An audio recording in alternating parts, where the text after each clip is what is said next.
don't forget to subscribe my channel. Hang Duk Mana. Assalamualaikum, selamat datang lagi ke channel Hang Duk Mana. Mari kita dengar ucapan Datuk Lomar Adam yang penuh berapi ketika sekitar program taklimat isu pengampunan Datuk Seri Najib. Okey, mari kita dengar ucapan Datuk Lomar Adam. Dia akan ikut komen macam biasa. Tapi saudara, hari ini serangan daripada puak-puak yang terdesak, Perikatan Nasional kita lalu terdesak. Dia dureka je macam-macam. Dan kita terlalu berlembut. Minta maaf cakap, kita terlalu berlembut. Kalau Mahathir hari ini jadi Perdana Menteri, orang macam Papa Gomo, orang-orang baik korang juga lah kan? Betul tak? Papa Gomo, Salim Pelantar, siapa lagi? Tun Faisal, Ratu Nalu. Ini semua dah dalam batu. Macam mana dia buat saya dulu, anak nak berbicara, macam itulah dia. Tapi kita ni terlalu berlembut, naik ke undang-undang sangat. Saya tak baru setuju lah. Saya setuju kita perlukan kebebasan bersuara. Kebebasan bersuara boleh, tetapi bukan kebebasan memfitnah, bukan kebebasan untuk mengadu domba, menghasut rakyat dengan benda-benda yang tak benar. Hari ini kerajaan buat beras badani pun jadi isu. Saudara, beras import ni harga RM36 boleh murah pun. Sekarang dah buat beras badani ni RM30 pun jadi isu juga. Kita boleh kekalkan beras ST super tempatan 15 RM26. Tapi tuan-tuan pun tahu beras super tempatan 15 ni saudara, disebabkan harga beras import ini lebih mahal. Tuan-tuan, maka akhirnya beras super tempatan 15 ni, katil-katil ni, dia potong plastik ni, dia tukar plastik, dia campurkan dengan beras import. So dia orang jual beras tempatan 70% beras tempatan, dia campur beras import 30%, dia jual dengan harga RM36 dan ke atas. Ini katil yang sebenar. Jadi bila kita buat beras badani ni, nak pastikan lepas ni tak ada kategori beras super tempatan 15 dan tak ada kategori beras import. Hanya ada satu jenis beras, beras badani. Bila ada satu jenis beras badani ni, tuan, ada tak orang yang nak pergi potong beras badani ni, tukar plastik, nak jual dengan harga lebih mahal? Tak boleh dah. So katil-katil ni semua mati. Orang nak simpan beras tak ada dah. Orang nak seluruh beras pun dah tak ada. Yang ini orang tak nampak. Hari ini apa benda yang kerajaan buat, benda baik pun semua bertukar menjadi tak baik.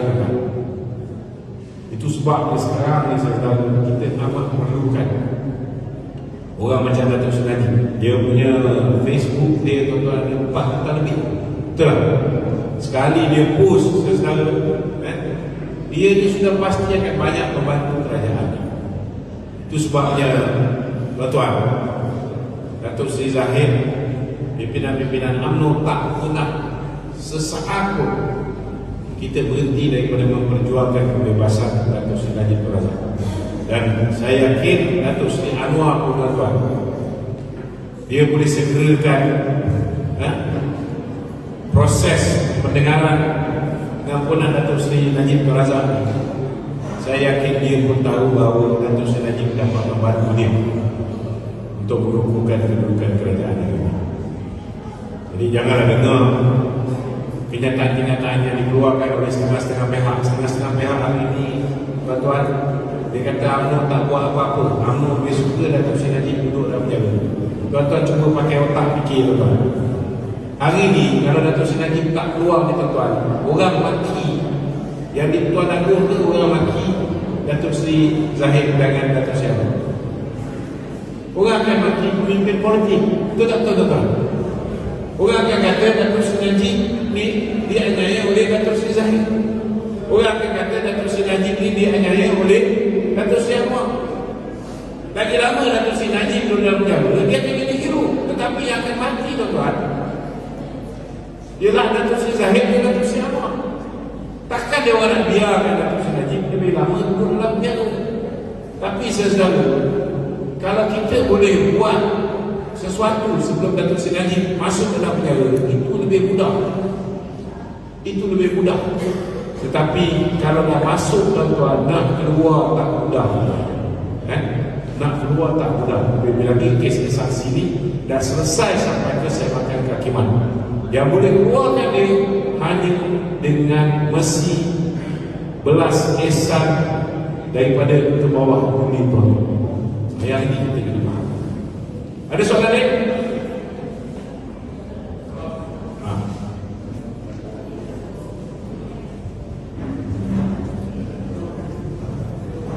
Assalamualaikum warahmatullahi wabarakatuh. Waalaikumsalam. Haji Ismail bin Haji Abu Zaman, Haji Veteran Abdul Bakir Rosman, yang berbahagia untuk Sri Muhammad Syafiee, Ketua Abdul Bakir Rosman. Jadi soalan saya kepada saudara Lokman Adam, iaitu Datuk kata tadi hak mutlak pengampunan adalah terletak di tangan bawah ini yang maha mulia yang dimaksud ya. Jadi masa pengampunan PMX ada tak dilantik ahli lembaga pengampunan? Kalau saudara mengampunan, tapi kenapa kes pengampunan Datuk Seri Najib ni nak dilantik pula barisan ahli dalam kuasa untuk bersidang untuk mengampunkan Datuk Seri Najib? Jadi itu soalan saya. Terima kasih. Ia berbeza dengan kes Datuk Seri Anwar Ibrahim. Bila Datuk Seri Anwar Ibrahim diberikan pengampunan, Datuk Seri Anwar Ibrahim diberi pengampunan oleh Sultan Muhammad kelima. Sultan Muhammad kelima tak nak Mahathir jadi Perdana Menteri. Adik kena faham. Sultan Muhammad kelima malah telah memanggil Datuk Seri Wan Azizah untuk mengangkat sumpah menjadi Perdana Menteri. Sebab dia ketua parti, dia ketua pada PCR. Datuk Seri Dr. Mahathir bertanding parti dia, bertanding atas tiket PCR. So itu sebabnya kepada Tuanku Sultan Muhammad kelima, jadi Tuan Agong yang ke-15 telah meminta supaya Datuk Seri Wan Azizah angkat sumpah. Tapi Datuk Seri Wan Azizah dia berpegang pada janji dia, maka dia telah menyerahkan kepada Tun Dr. Mahathir menjadi Perdana Menteri. Saya beritahu pada ketika itu, yang saya tahu bukan setakat Menteri Wilayah belum ada, AG pun dah tak ada. AG pun dah tak ada. Maka betul lah bahawa tuan-tuan, kuasa mutlak di bawah perkara 42 perlembagaan itu atas budi bicara ke bawah budi. Anda kena jelas.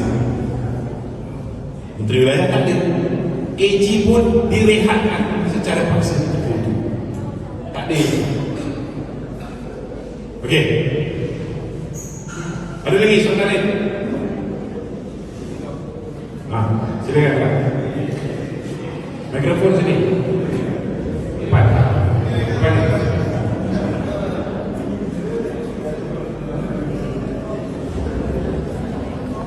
Waalaikumsalam.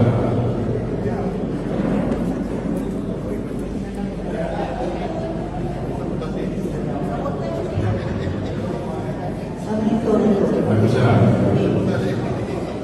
Saya cerita pasal bosku.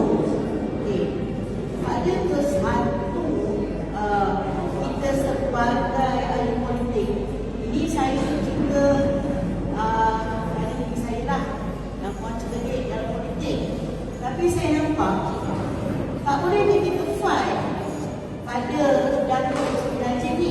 Tak boleh kita buat satu hari di mana berkumpulnya semua orang-orang UMNO dan kita buat macam mana, kenapa Datuk Seri Anwar Ibrahim dia boleh buat reformasi dan berjaya. Kita ni UMNO ni tak boleh ke nampak muka kita, berani kita, we are a fighter. Kenapa harus kita nak mengumpuli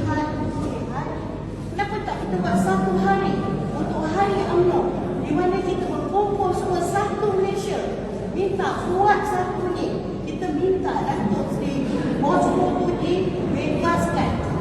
Tak kira lah dia nak lesen polis ke whatever ke, kita buat. Tapi di situlah letaknya keberanian kita. Di situlah letaknya perjuangan kita. Terima kasih. Pertama sekali saya nak beritahu orang, kita bukan dah buat sekali, kita dah buat 2 kali. Dah buat 2 kali dekat PWTC. 2 kali kita dah buat, bukan sekali, 2 kali. Okey. Kedua, saya nak cerita sikit sejarah. Ketika kita fight untuk Bosco ni, ada signal-signal yang datang. Orang daripada pihak tertentu kita tahu. Bila kita buat contohnya perhimpunan dekat Istana Negara, Baginda Tuanku Agong ke-16 Murka, Murka Bebe lagi yang buat isi berat, dia boleh bagi warning pula dia akan datang lebih ramai lepas tu. So kita dah dapat signal Murka. Kemudian ada yang usaha buat pulangkan haji, Murka lagi. Kemudian Ketua Pemuda UMNO nak buat satu perarakan daripada masjid wilayah tu pergi ke istana, Murka lagi sekali. Maka tak jadi buat tu. Kemudian dia berjumpa dekat masjid wilayah. So saya nak beritahu, bukan kita tak nak buat, tetapi orang yang ada kuasa, orang yang ada kuasa untuk memutuskan sama ada Datuk Seri Najib ini dibebaskan atau tidak, memberikan isyarat dia tak suka benda-benda itu. Itu sebab yang tanda tangan pun kena hati-hati, jangan sampai kita dilihat mendesak istana.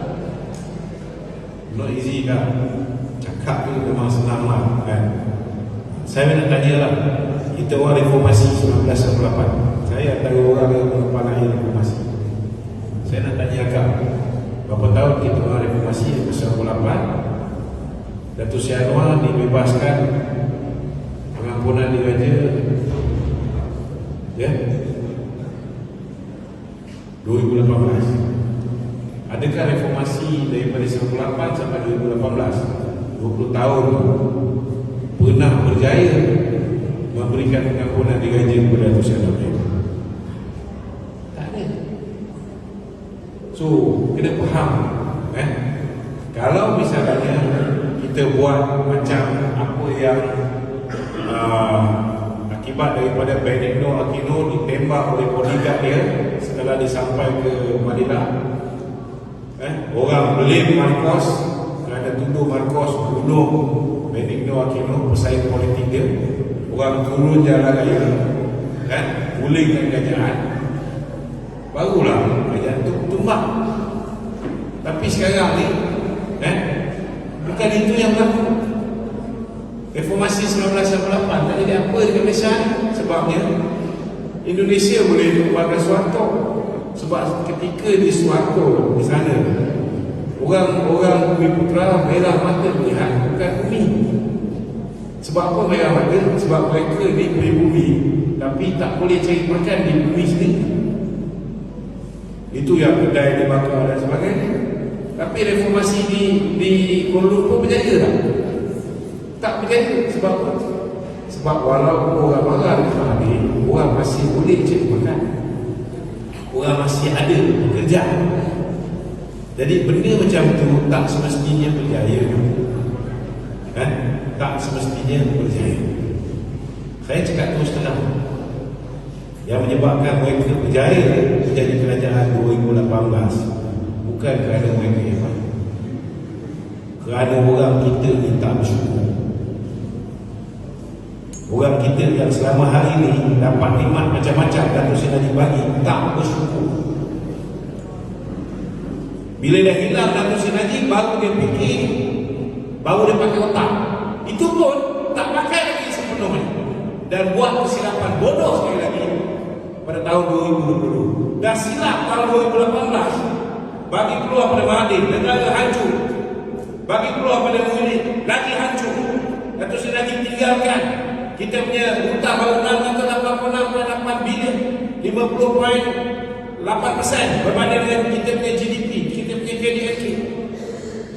Bagi Mahathir, apa jadi? Hutang kita hari ini 1.5 trilion. 2022 bagi 4.2 juta orang bagi undi pada Perikatan Nasional. Tak kebanggaan. Melayu ni, orang Melayu minta maaf. Saya memang menyikat dalam minta maaf lah. Saya tak boleh terima orang Melayu macam ni. Minta maaf tak? Hati sakit. Hari ini cikgu-cikgu sekolah yang dulu menjatuhkan Datuk Seri Najib, hari ini baru mengatur. Dia kata banyak-banyak pada nanti Datuk Seri Najib yang terbaik. Saya cakap memang boleh mampus tu orang. Betul. Hati sakit. Apa Datuk Seri Najib tak buat? Okey tuan-tuan, komen saya satu je lah. Kalau untuk pengampunan Datuk Seri Najib ni, kita berharap penyokong-penyokong Datuk Seri Najib tak termakan lah daripada hasutan geng-geng PN ni. So konon-kononnya kalau PN ni naik, mereka akan bebaskan Datuk Seri Najib. Tak tahulah macam mana korang fikir. Diorang boleh fikir PN yang zaman PN dah Najib masuk ke dalam penjara kan. So diorang boleh fikir pula PN ni akan bebaskan dia. Tak tahulah macam mana diorang fikir. Okeylah tuan-tuan, mari terus menyokong kerjaan Perbadanan PMN Ibrahim. Assalamualaikum.